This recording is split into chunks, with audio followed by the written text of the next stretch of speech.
bonsoir à tous. Jeudi 22 mars, l'heure du 7-8 journal sur TV 78, l'essentiel de l'actualité locale et régionale. Tout de suite, les titres de cette édition. La grande journée de grève aujourd'hui dans la fonction publique et à la SNCF. Services et écoles fermées, galère dans les transports. La mobilisation a largement perturbé le quotidien des Yvelinois. Un premier grand test social pour le gouvernement. Dans ce journal, interview avec Didier Bécher, député La République En Marche des Yvelines.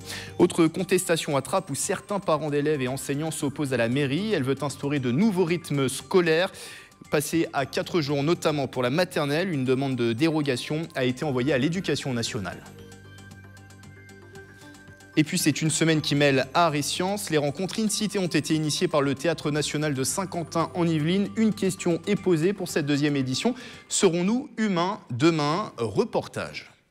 Invitée de ce journal également, Hélène Levasseur, responsable du centre de formation des apprentis de l'Aforpa à Guyancourt. L'établissement forme au métier des services de l'automobile et de la mobilité. Des portes ouvertes ont lieu ce samedi au campus des services de l'automobile et de la mobilité. Il ouvrira ses portes officiellement en septembre, dès la rentrée prochaine, à Guyancourt.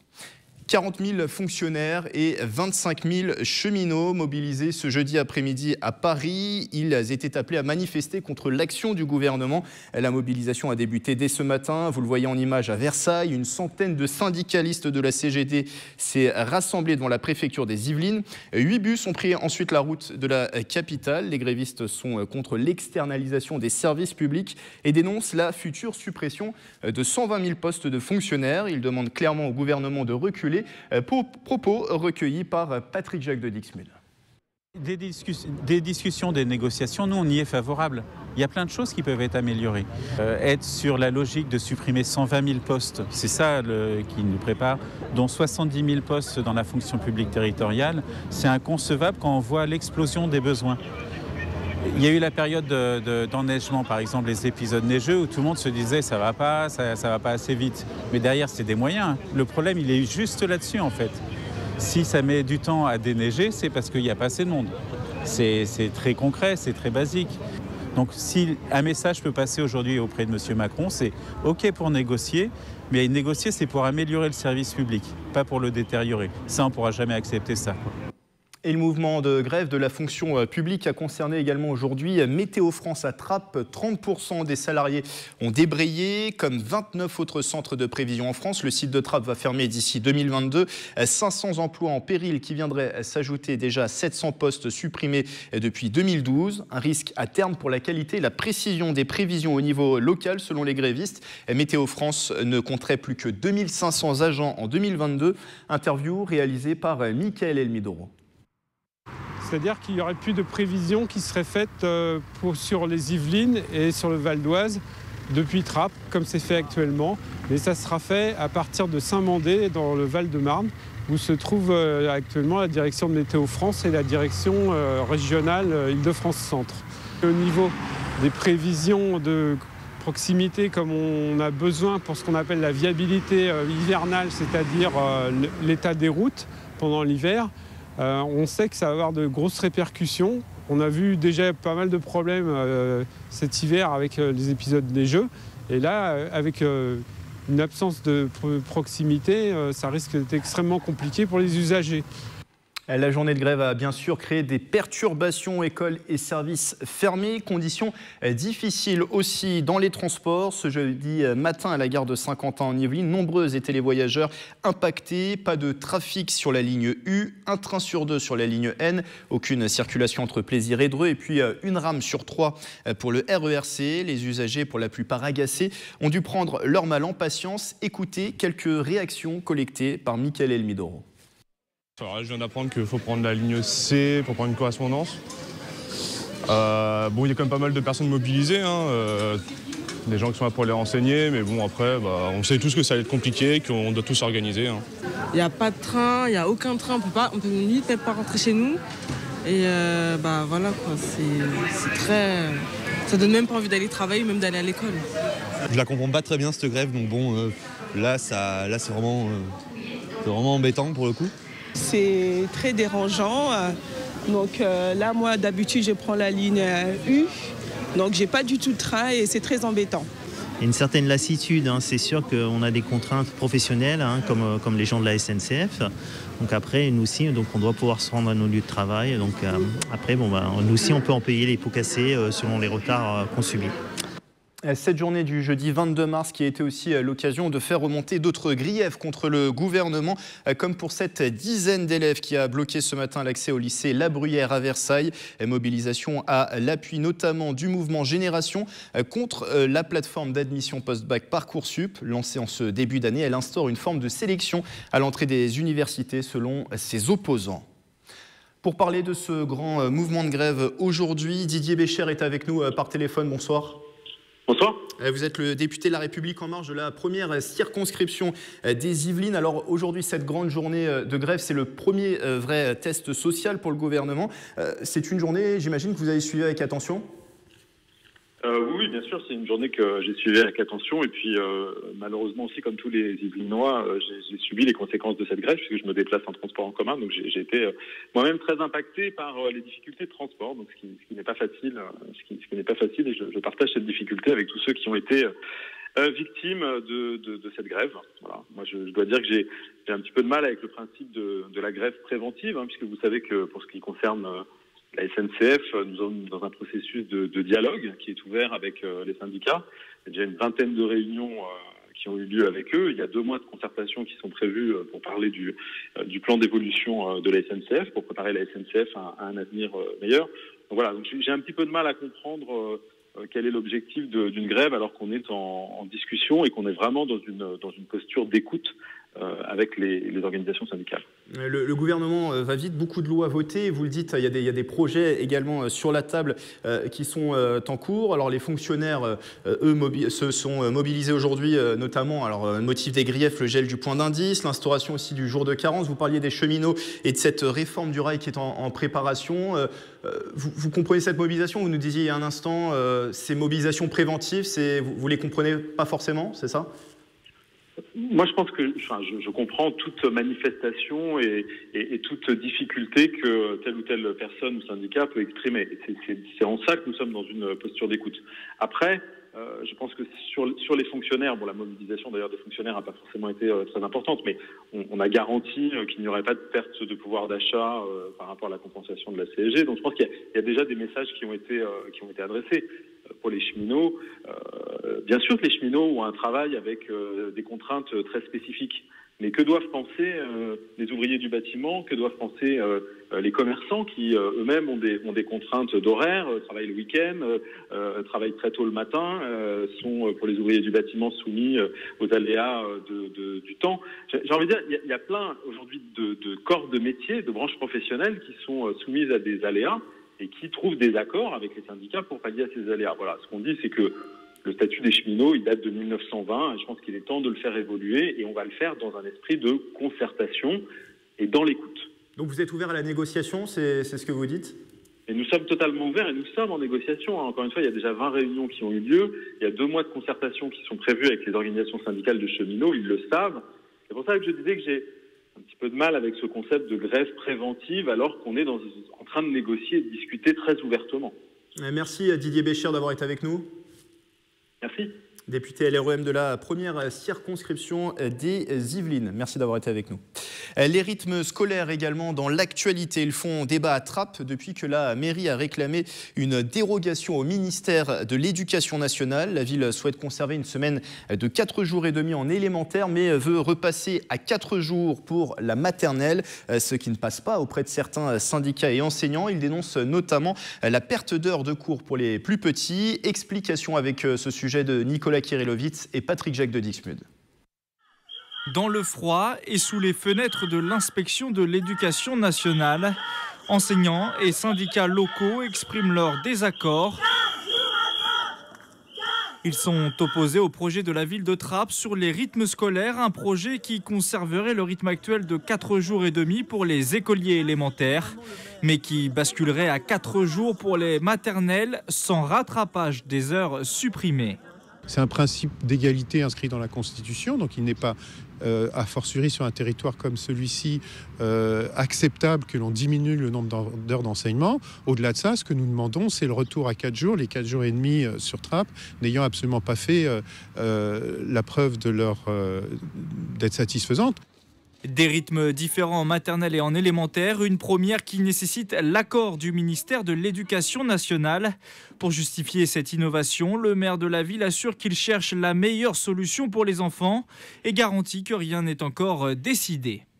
On pourrait avoir des éléments différents en temps et en rythme par rapport aux primaires. Il y a des enfants en maternelle, surtout la toute petite section, qui sont fatigués. Donc, est-ce qu'on a une réponse ou pas? On ne peut pas décider ça tout seul. Donc j'attends, moi, la réponse du ministre. Pour continuer à manifester leur opposition, enseignants et syndicats prévoient d'intervenir lors du prochain conseil municipal mardi. Le ministère, lui, n'a pas encore répondu à la demande de dérogation formulée par la mairie. Un hôpital des nounours, la phrase peut faire sourire. C'est l'opération qui était organisée aujourd'hui par des étudiants en médecine de l'université Versailles-Saint-Quentin en Yvelines.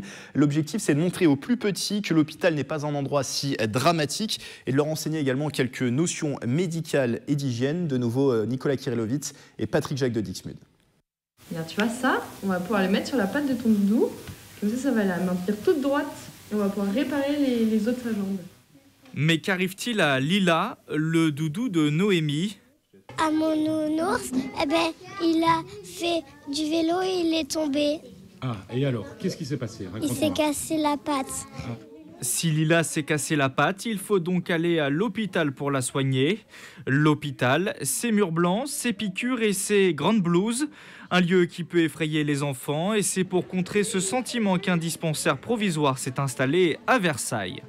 Il y a des enfants, quand on leur demande s'ils savent un peu ce que c'est d'aller chez le médecin, l'hôpital et tout ça, ils rattachent beaucoup à des maladies très graves, l'hôpital c'est la mort ou des choses comme ça. Et là, on leur montre que finalement, non, à l'hôpital, il y a plein de gens qui sont soignés, que toutes les maladies ne sont pas graves, qu'aller chez le médecin, c'est pas grave. Pour vaincre la peur, plusieurs ateliers sont organisés avec doudou. Même l'accès au bloc opératoire se fait dans des conditions presque réelles. Est-ce que tu sais pourquoi tu mets cette blouse? C'est pour pas attraper le microbe et pour pas donner de microbe à ton doudou. D'accord? Organisée par l'association Poème Solidarité, cette matinée à l'hôpital des nounours a également une portée pédagogique. Apprendre à bien se brosser les dents ou connaître par cœur les numéros d'urgence, les enfants apprennent en s'amusant et en imaginant. Quand on leur demande ce qu'est le doudou, ils nous trouvent plein de choses, ils écoutent le cœur du doudou et tout, enfin, c'est vraiment génial. Et donc là, ils sont vraiment à l'âge où l'imaginaire va être le plus fort et ils arrivent à se concentrer suffisamment pour que ça fonctionne, quoi. Et pour voir si le tout a bien fonctionné, les étudiants en médecine passeront la semaine prochaine en classe pour prendre des nouvelles des doudous. Ordinateurs, jeux vidéo, tablettes et smartphones, les écrans se multiplient autour de nous et nous les utilisons de plus en plus jeunes pour jouer ou encore utiliser les réseaux sociaux. Mardi, la ville de Montigny, le Bretonneux, a organisé une conférence débat. Des spécialistes sur le sujet ont pu donner quelques clés aux parents pour un bon usage de ces nouvelles technologies, éviter les pièges, ne pas tomber dans une addiction ou encore faire preuve d'esprit critique face aux contenus auxquels peuvent être confrontés les jeunes. Propos recueillis sur place par Patrick Jacques de Dixmude. Le message qu'on veut faire passer, c'est tout simplement, au niveau de la parentalité, c'est qu'on doit accompagner nos enfants à utiliser Internet. C'est comme donner un vélo sans roue ou sans code de la route. Donc, il faut apprendre à accompagner ses enfants. Il y a des solutions multiples. Il faut savoir cadrer effectivement les écrans et savoir les gérer au niveau des paramètres. Savoir ce qu'il regarde dedans et apprendre une certaine éducation à transmettre à l'enfant pour qu'il puisse avoir les clés de décryptage pour comprendre ce qu'il voit. Elle édite des jeux de société à succès comme Jungle Speed ou encore Time's Up. La société Asmodée, implantée à Guyancourt, n'en finit plus de se développer. Des centaines de millions d'euros de chiffre d'affaires, croissance à 2 chiffres. Une visite était organisée aujourd'hui avec les élus locaux, l'occasion notamment de découvrir la récente extension du site. Aurélie Ronz était sur place. Salle de repos avec billard et baby-foot, cafétéria, ambiance dinner. Un esprit californien et pourtant nous sommes à Guyancourt où se situe la société Asmodée. 150 personnes travaillent ici. On mise surtout sur effectivement des espaces et des conditions de travail idéales. Et on joue effectivement sur oui, le bien-être au travail. Alors c'est un peu facile quand on s'appelle Asmodée et qu'on distribue, en fait on édite, on distribue des jeux de société. L'entreprise, qui a réalisé en 2017 450 millions d'euros de chiffre d'affaires, possède un catalogue de plus de 2000 références. Parmi les plus gros succès, Jungle Speed, Time's Up ou encore les cartes Pokémon. Le siège s'est implanté puis récemment étendu sur un terrain vendu par Saint-Quentin en Yvelines. En tout, 12 000 m². C'est la société GFEC qui a réalisé les travaux. Asmodée ayant voulu rester sur le territoire pour asseoir son développement, nous avons adjoint une deuxième tranche de locaux de 2000 m² de bureaux et intégré 90 parkings en sous-sol, faisant en sorte qu'Asmodée puisse rester sur le territoire et dans son bâtiment d'origine. Le groupe continue à se développer. C'est un peu dans notre ADN, je crois, ce développement. Je pense qu'effectivement, le jeu a encore de belles années devant nous. Leader européen des jeux de société, Asmodée se définit comme un groupe français à dimension internationale. La société emploie d'ailleurs plus de 600 personnes à travers le monde. C'est ce samedi à Guyancourt, le centre de formation des apprentis de l'Aforpa organise sa journée portes ouvertes. C'est sur son futur site d'implantation, le campus des services de l'automobile et de la mobilité, qui ouvrira officiellement ses portes à la rentrée de septembre 2018. Bonsoir Hélène Levasseur. Bonsoir à vous. Vous êtes la responsable de ce CFA Aforpa sur le campus de Guyancourt. Donc, l'Aforpa qui forme au métier de l'automobile par l'alternance en Ile-de-France. Alors, l'Aforpa, c'est une association. Quelles sont ses missions? Alors, c'est un centre de formation en fait par alternance, préparant au métier des services de l'automobile. D'accord. Alors, mécanique, carrosserie, peinture. C'est vrai que sur le site de Guyancourt, nous allons proposer une offre exclusivement tournée vers la maintenance des véhicules, donc mécanique, du préapprentissage au BTS, avec quelques nouveautés, donc un CQP, un contrat de qualification dépanneur remorqueur, ainsi qu'un technicien expert après-vente automobile. Vous avez utilisé le futur pour Guyancourt, puisque ça sera à partir de la rentrée de septembre. C'est à compter, actuellement, en vous êtes effet. implanté à la Selle Saint-Cloud. Tout à fait. C'est une entité donc, qui se développera et qui débutera en fait à la rentrée donc 2018. Maintenant, c'est vrai que le campus, c'est une entité beaucoup plus importante que l'Aforpa. On aura l'occasion d'en reparler. Oui, tout à fait. Et du coup, l'Aforpa sur l'Île-de-France est implantée en plusieurs endroits? Exactement. Donc 6 centres en fait sont présents en Île-de-France. Des sites à La Selle-Saint-Cloud, Savigny-sur-Orge, Saint-Maurice, Volpénil, Coulommiers et ici les Moulineaux. Est-ce que c'est la même offre de formation qui est dispensée sur chaque site ou c'est différent? Pas tout à fait. 1200 apprentis donc sont présents en alternance. Donc comme je vous le disais, dans les métiers de la maintenance mécanique, carrosserie, peinture, on fait également un petit peu de véhicules industriels et quelques particularités avec des contrats de professionnalisation. Est-ce que ces métiers de l'automobile recrutent? Est-ce qu'on a une chance de trouver un emploi au sortir de sa formation? Alors aujourd'hui, la formation évolue. On propose des niveaux assez larges, pré-apprentissage jusqu'au BTS. Il est important aujourd'hui de poursuivre ses études. Commencer avec un CAP est très bien. Poursuivre est important dans la mesure où aujourd'hui les véhicules évoluent, les techniques évoluent. On arrive à des véhicules connectés. Oui. Il faut impérativement poursuivre sa formation. Et la branche de l'automobile, elle est variée. Il y a beaucoup de possibilités. Tout à fait. Le campus, en fait, a cette vocation. Il souhaite mettre en avant justement les nouvelles technologies, les nouveaux usages pour adapter les compétences en fait aux enjeux de demain dans tous les secteurs. Automobile, motocycle et cycle. Alors on l'a dit, donc ce CFA Aforpa sera implanté à partir de la rentrée 2018 sur ce tout nouveau campus des services de l'automobile et de la mobilité à Guyancourt. Qu'est-ce que ça change concrètement d'être sur sur cette structure, d'être sur ce campus? Il y aura plusieurs organismes de formation dont l'Aforpa. Qu'est-ce que ça change concrètement? Alors, ce que ça change en fait, déjà l'idée, c'est de proposer une offre qui permette de trouver justement toutes les possibilités de la maintenance donc automobile, du motocycle, du cycle. L'idée est bien évidemment d'organiser entre guillemets une mutualisation également des équipements, d'optimiser aussi les coûts de fonctionnement et de proposer une offre de services plus innovante possible en développement, encore une fois, ces nouvelles technologies. Ce pôle, l'idée, c'est d'en faire un pôle d'excellence. Tout à fait. L'idée, c'est véritablement de créer une vitrine des métiers de l'automobile et bien évidemment un pôle d'excellence. Alors pour cette journée portes ouvertes de samedi, on le rappelle, ça se déroule de 10h à 16h, si je n'ai pas de bêtises. Pas tout à fait, 9h, 17h. Il s'agit d'un événement en effet, puisque c'est la première ouverture au public. Seront proposées diverses animations, des démonstrations d'activités, d'apprentis, des quiz, des conférences. L'ANFA, donc l'Association nationale pour la formation automobile, organise une grande conférence sur nos métiers ont de l'avenir, durant laquelle seront présentées les différentes filières de formation ainsi que les véhicules connectés. Ouverte au public, bien évidemment, cette conférence. Et ce site, il est terminé, il y a encore les derniers détails qui sont il est encore en chantier. Les travaux avancent très bien, il sera opérationnel dès septembre. Il nous reste moins d'1 minute. Comment on fait pour intégrer justement ce CFA? On vient à la JPO. Déjà, pour commencer, on prend contact avec les différents centres de formation parce que l'important, c'est bien évidemment d'avoir une entreprise pour débuter sa formation en septembre. Mais prendre contact de façon à recevoir un accompagnement et toutes les informations nécessaires auprès des centres de formation. Donc, AFORPA, INCM pour la moto, le Garac, bien évidemment. Toute dernière chose, le coût du cursus? 0 normalement, des frais d'inscription. D'accord.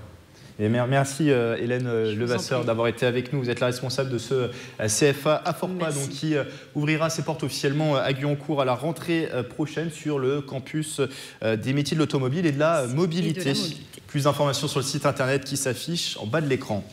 Serons-nous humains encore demain? C'est le thème des deuxièmes rencontres InCité. Elles ont été initiées par le Théâtre National de Saint-Quentin en Yvelines. Une semaine de réflexion mêlant art et sciences. Mardi dernier, 3 chercheurs ont échangé sur le sujet « Réparer les vivants ». Reportage de Mélanie Poquet.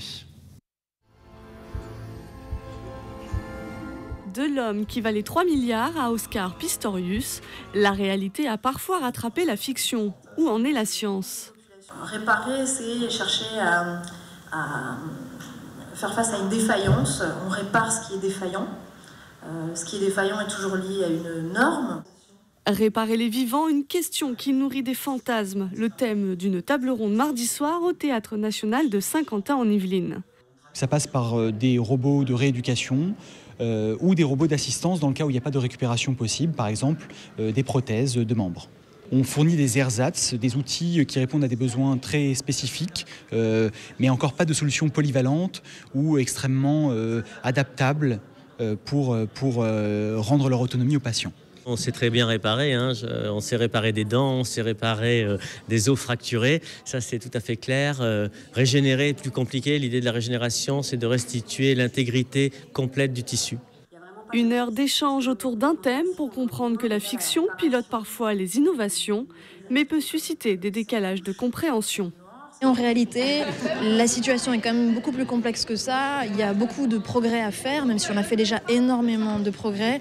Et les résistances, elles sont corporelles, elles sont physiques, elles sont sociales, elles sont très diverses. Et la technologie ne peut pas être une réponse à tout. Les échanges avec le public continuent. Prochaine réflexion, l'homme augmenté. Retour en arrière pour refermer ce journal. Inoubliable membre des Chiens, le comédien François Morel est aussi chanteur. Sur scène, il rend un hommage facétieux au musical et à la vie. Un hommage à la vie. L'artiste était au Prisme d'Elancourt samedi dernier. Mélanie Poquet et Nicolas Dandry l'ont suivi. Un peu partout solitaire, un peu partout perdu, une seconde sur la terre, suspendu. François Morel vous raconte des histoires, celles d'une vie, de plusieurs vies. Le comédien devient chanteur et célèbre la vie en jouant avec tous ses aspects. L'intérêt d'un récital, c'est de pouvoir jouer un peu sur des sensibilités différentes. C'est un petit peu les montagnes russes, un spectacle de chansons, c'est-à-dire qu'on peut faire une chanson très légère, humoristique, et juste après une chanson plus pathétique, et puis revenir à une chanson comique, etc. Et donc c'est le plaisir de jouer avec les différents sentiments. Mais je ne peux pas dire qu'il y a eu une seule source d'inspiration, il y en a plein. Un récital à l'ancienne en hommage au music hall, accompagné de 3 plurimusiciens, celui qu'on connaît comédien et chroniqueur, valse en humour et revient à ses premières amours. Il pleut, on ne sait pas quoi faire, de toute façon on n'a jamais le droit de rien faire. Quand j'étais jeune, j'essayais de m'accompagner à la guitare, mais j'étais pas très bon et ça me faisait très mal au bout des doigts. Donc j'ai abandonné la guitare et j'ai fait comédien. Et puis après, quand je suis devenu une grosse vedette, non, mais quand je suis devenu un peu plus connu, j'ai travaillé avec des musiciens qui pouvaient m'accompagner et donc j'ai pu renouer avec mon amour de jeunesse. La vie, titre provisoire, est un spectacle fait pour les gens, pour le partage. Séance de rattrapage à Paris le 4 mai prochain. Les heures sont longues, la vie c'est rien qu'une pop song. C'est la fin de ce 7-8 journal. Demain, vendredi, ne ratez pas l'essentiel de l'actualité de la semaine yvelinoise avec le 7-8 l'hebdo de Nicolas Kirillovitz. Camille Lambert, elle, vous donnera les meilleures idées de sortie du week-end dans son 7-8 loisirs. Et ce journal, il est à revoir, bien sûr, sur notre site internet et notre application mobile TV78. Excellente soirée à tous.